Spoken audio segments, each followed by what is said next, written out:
In 2016, Land of Oak and Iron Partnership, including Gateshead, Durham and Northumberland councils, succeeded in securing funding of £3.4 million to enable this area's unique heritage to be conserved, enhanced and celebrated. The area now called the Land of Oak and Iron covers 70 square miles and it's centred on the valley of the River Derwent. The river flows north for 35 miles from Gibraltar Rock near Blanchland in County Durham to Derwenthoff, where it enters the Tyne. The river valley and its surroundings are now an area of outstanding natural beauty, and knowledge of the area's significance in industrial and social history had been lost to all but a few academics and local historians. The Land of Oak and Iron project has transformed that, succeeding in breathing new life into the history and heritage of the region.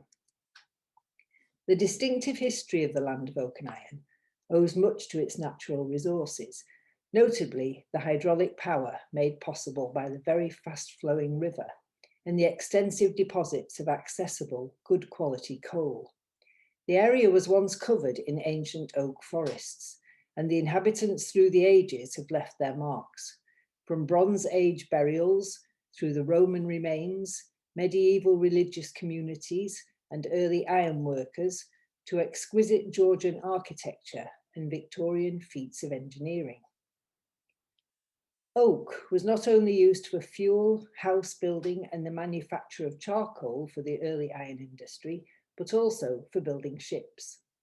The valley's oak was also used in the 16th century for roofing and flooring Dunstable Castle and Bamburgh Castle, as well as Berwick's new pier, and in the 17th century, its new bridge. After the Civil War, Newcastle's old Tyne Bridge was repaired with Chopwell timber.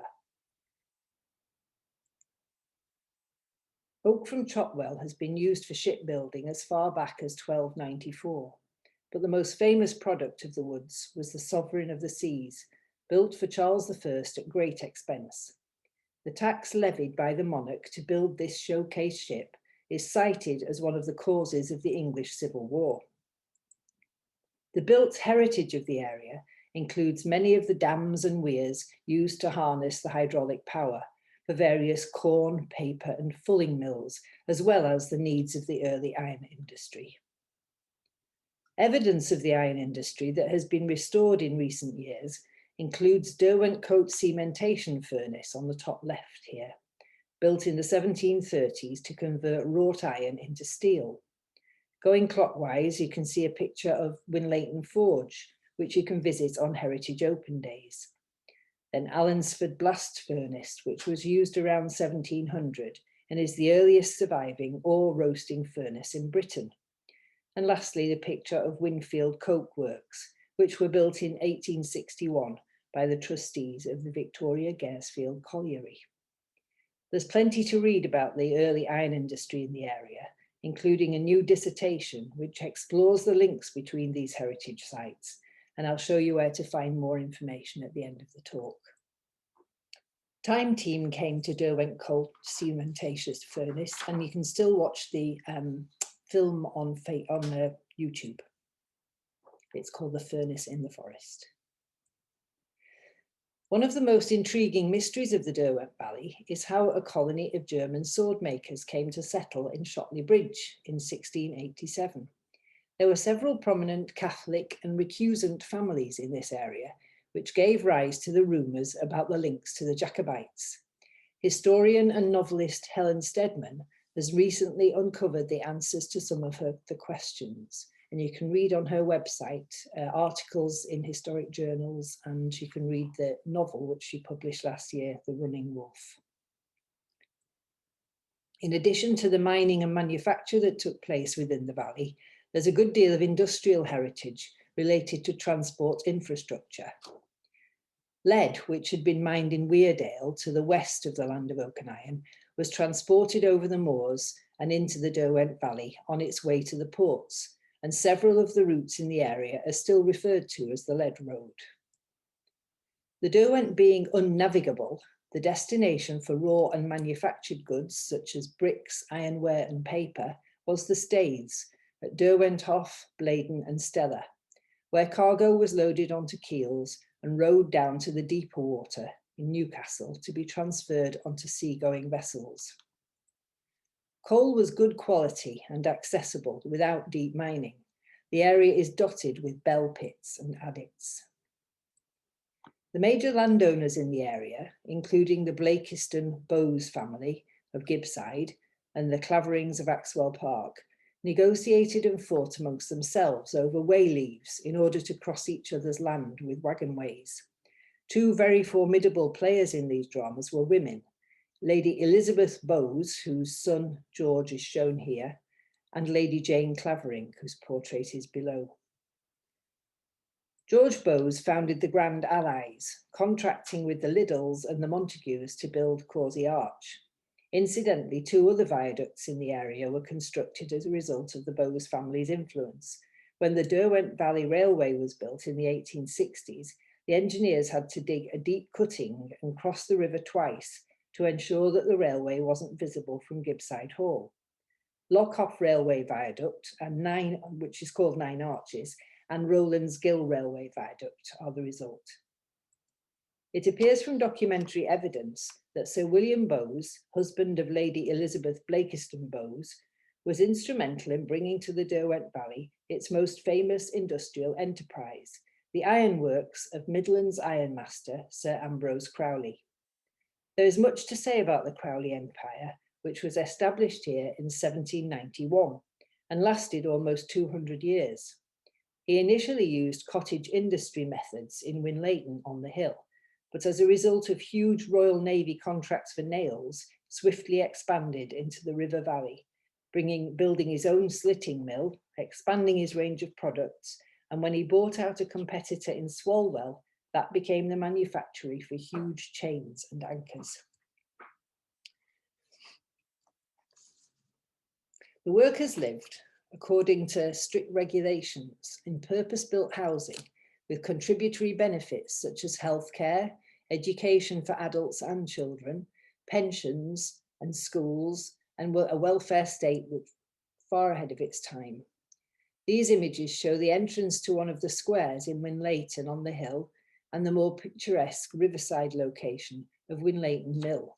This has now been demolished and the village of Winleighton Mill moved higher up the hill. The social cohesion of the communities built around Crowley's swiftly gained a fearsome reputation. They were admired for their knowledge, their strength, and their loyalty to one another. Even 300 years later, as a new inhabitant of Bladen, I was warned that the people of Winleighton were clannish. They were known in those days as Crowley's crew, and even the press gangs tended to steer clear of them. Visible from all over the valley is Gibbside's column to British liberty, built by George Bowes in 1757 as a symbol of Whig supremacy, and at the time it was covered in gold leaf.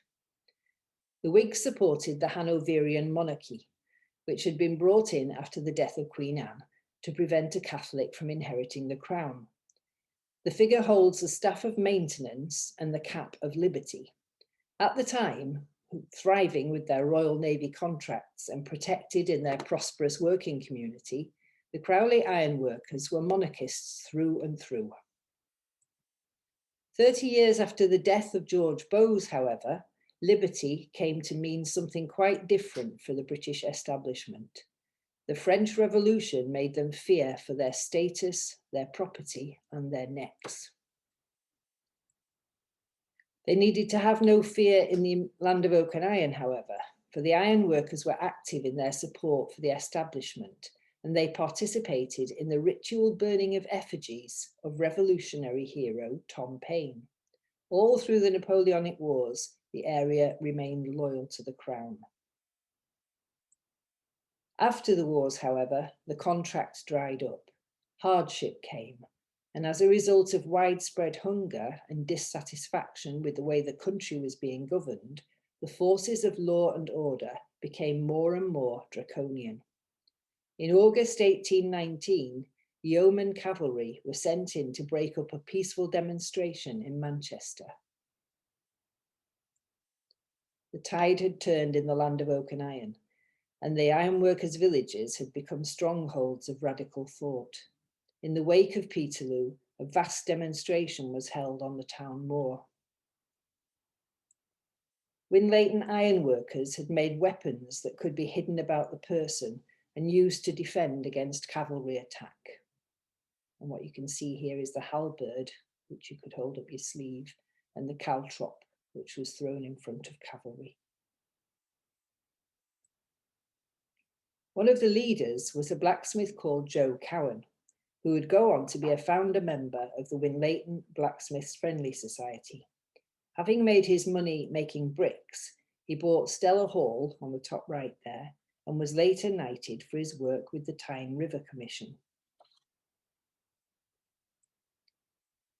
The tradition of radicalism was now deeply embedded in the land of oak and iron, and Winleighton in particular became a centre for the Chartist movement. Chartist Charles Atwood lived in Wickham, and Crowley's crew were a guard at many of his meetings. When the petition was presented to Parliament, it was 3 miles long, and yet it was defeated by 235 votes to 46. The country erupted. There was rioting all over, and things came to a head in August of that year when there was calls for a general strike. In Winleighton, this culminated in a night that August when there were rumours that government troops were going to come to the village and take people away who were well-known radicals. And what they did was take defensive positions, which were well organised. They produced 14 small cannon that nobody knew they had, and they had hand grenades ready and all the metalwork that they'd used for defending. And the population of Winleighton spent the night guarding their village, but nothing ever happened. Joseph Cowan Jr. was prominent in workers' education, the cooperative movement, and as an MP. In his lifetime, as revolutions swept Europe and old empires broke up, he brought prominent European revolutionary leaders to the area, including Garibaldi and Kossuth. It was rumoured that armaments and radical literature were hidden amongst the shipments of bricks that left the stays at Bladen. The Cowan brickworks are now gone. This is an image taken in 1920s, and in its place is Bladenburn Country Park. You can walk from the river, which is to the right of this picture, the River Tyne, all the way up to Bladenburn, and you'll be in an area of outstanding natural beauty. The river runs clean, the beck runs clean, and there are deer. You can also call it Pathhead Watermill, which is at the top of this picture, just over the brow. Of the modern heavy industry in the Derwent Valley, there is little trace. Instead, due to careful conservation work and the amazing resilience of nature, we can now enjoy areas of outstanding natural beauty. The image at the top shows Derwenthoff Coke Works, and at the bottom it's Concert Iron Works, and now there's barely any trace that they ever existed. When you visit the land of oak and iron, you can find heritage remains not only of the early iron industry, but also from a range of other eras. From the Roman times, there's Ebchester Roman Fort. From the medieval period, there's Hollinside Manor, defensive manor house, and also Prudder Castle.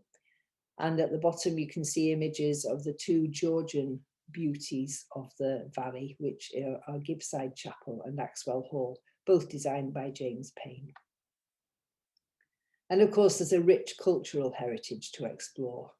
On the top left-hand side, you see a picture of Thomas Buick, the internationally famous wood engraver, naturalist, and Northumberland's greatest artist, was born at Cherryburn on the banks of the River Tyne below Prudder. On the right is a picture of Tommy Armstrong, the Pitman poet, who was born in Shotley Bridge and became famous as a songwriter and performer. On the bottom right, you can see a picture of the rapper dancers called the White Star Troupe from Winleighton, who went to the folk festival at the Albert Hall in 1926. And lastly, and most famously, William Shield, And he was born in Swalwell and became one of the directors of Covent Garden Opera House in the 1780s, and a hugely successful composer of light opera, master of the King's music, and also a close personal friend of George IV. Shield is buried in Westminster Abbey. On the site of the original Winleighton village now stands the Land of Oak and Iron Heritage Centre, where you can go to find out more using the interactive displays and leaflets available. And I should also mention that there are 2 other smaller heritage centres, one at Prudder and one at Blackhill Park in Consett. In the Winleighton Centre, there's a beautiful cafe and shop, and it's very popular with walkers and cyclists, being situated on the Derwent Walk. And when the Landscape Partnership came to an end in 2020, members of the community who wanted to keep their impetus going formed a charitable concept called the Land of Oak and Iron Trust, of which I am a member, as you can see here. And what we're working with other community groups in order to carry on the ideals of the partnership. We've brought back into print 3 books which were out of print. These are now accessible paperbacks, very attractive. Men of Iron and Thread of Iron are both about the history of the iron industry. And Tales of Derwentdale is a beautiful book illustrated by Buick prints, and it's myths and legends of the Derwent Valley, with a biography, a new biography written by me, of J.W. Fawcett. And of course, if you want any more information, get in touch with us through our website, which is landofoakandirontrust.org.uk. And finally, I mentioned where to find out more information about the heritage of the Land of Oak and Iron. And that's this portal, which is community run. And you'll see a very long menu of lists of all the themes and settlements in the valley. And what it is a doorway to information. So there are links to videos, there are lists of books, and there are all kinds of directions that you can go in if you want to find out more about any of these themes. Okay, the end.